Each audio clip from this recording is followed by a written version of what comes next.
Any society that thrives off of oppressing a group of innocent people is a society that has truly been doomed and cursed beyond anything that Earth has seen. And simply put, that society is sick. That society cannot be credible on a human level, because you know what black people have been through.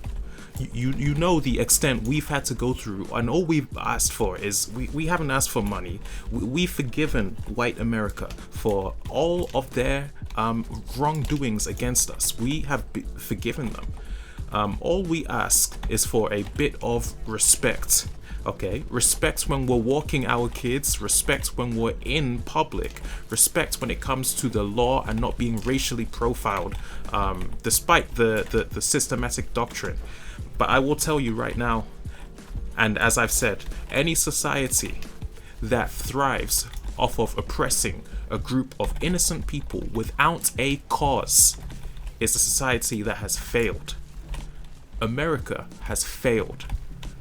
White supremacy is failure, the biggest failure known to humanity.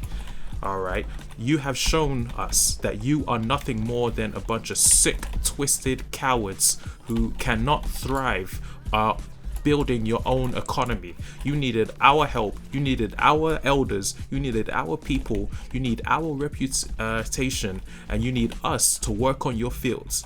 And deep down inside, this society knows they are doomed without the help of black people, specifically black people in America.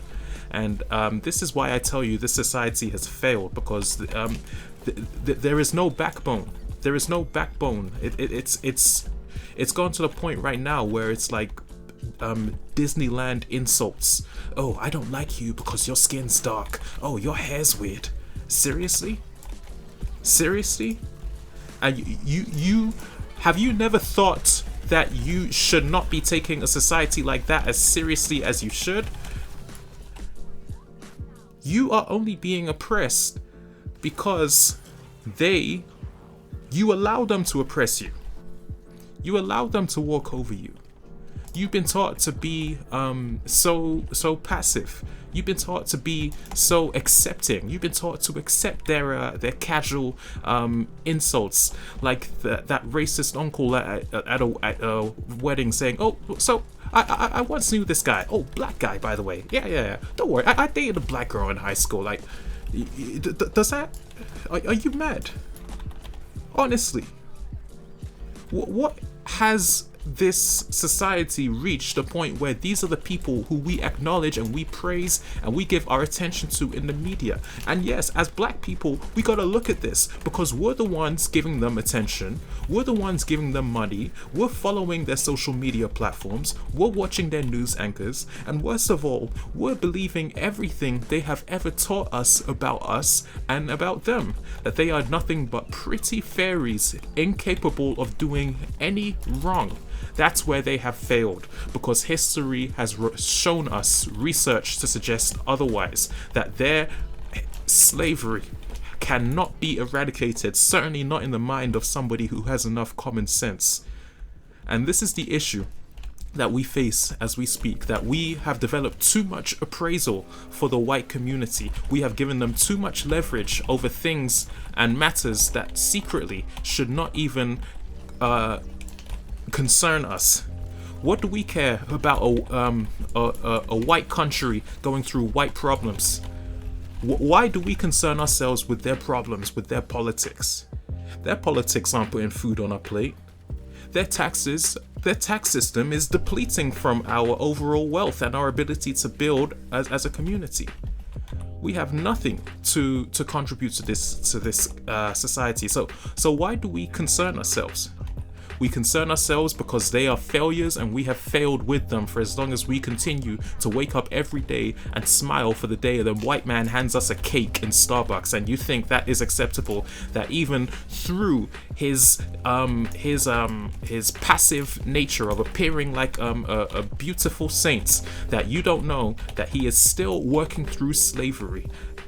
in every modern day business that he operates. You ask Apple right now, where do they get their materials from, and how many people have they paid, and what do those people have to go through? I'll tell you where they get their materials from. They're in China, paying poor Chinese workers 16 cents an hour. You ask Starbucks, likewise. Where are you getting your coffee from? You're getting your coffee from Africa. You're having those poor Africans work the plantation, the fields again, and you are paying them minimal while you earn billions. With all the billions you earn, and with all the money we have, and this is just a hypothetical scenario. You know, coffee is the point I'm trying to make is coffee is grown in regions around the world where the climate is exceptionally accommodating for people of dark skin, and specifically black people. And if I'm wrong otherwise, I can find you an example where I'm right. Why have we accepted their norm? And why do we act so passive when it comes to being in complete denial that slavery is still practiced till this day? And you don't even question the nature by which these people have indoctrinated us to be fearful, to leave our societies, to go against our own kind. And you are accepting. You may be accepting of it, but like I mentioned, somebody with a brain would never in their life accept such pathetic and inhumane behavior.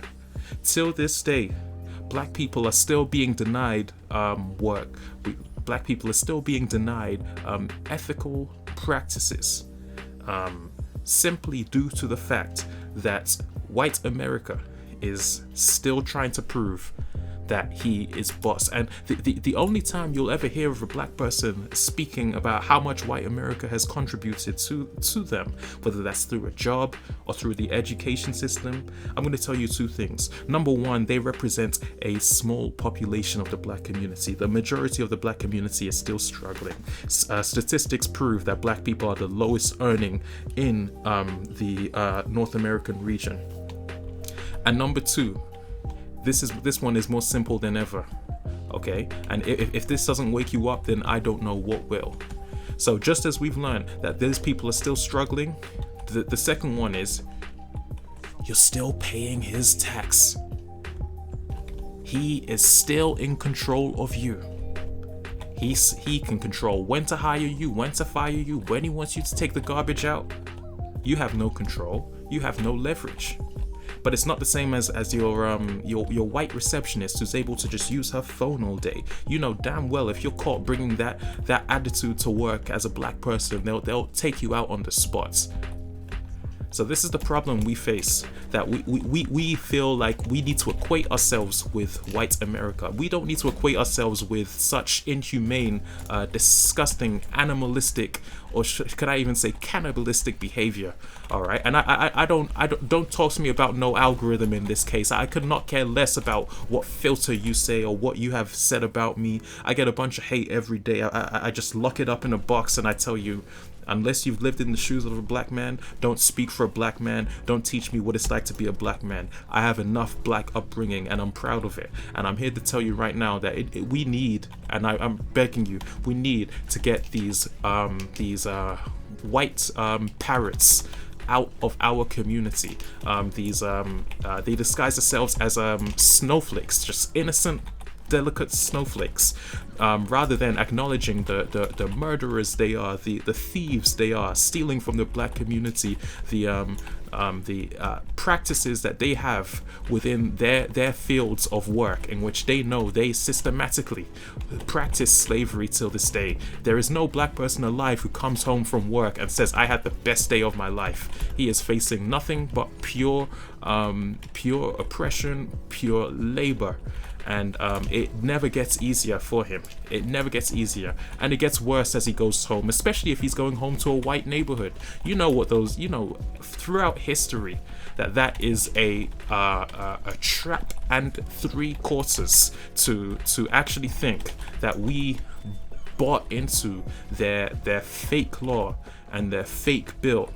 And just in case you think I'm not being realistic, let me tell you something, okay? How many times have you read about a black person losing his life despite obeying the law?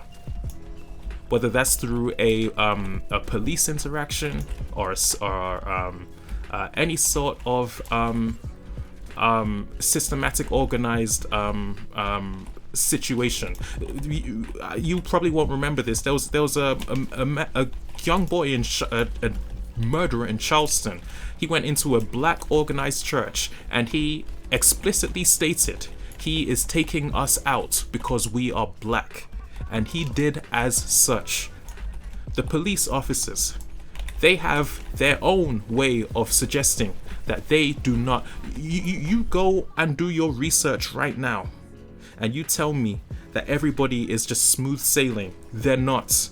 And if you tell us we are, you are the reason why we have determined you a failure within your system.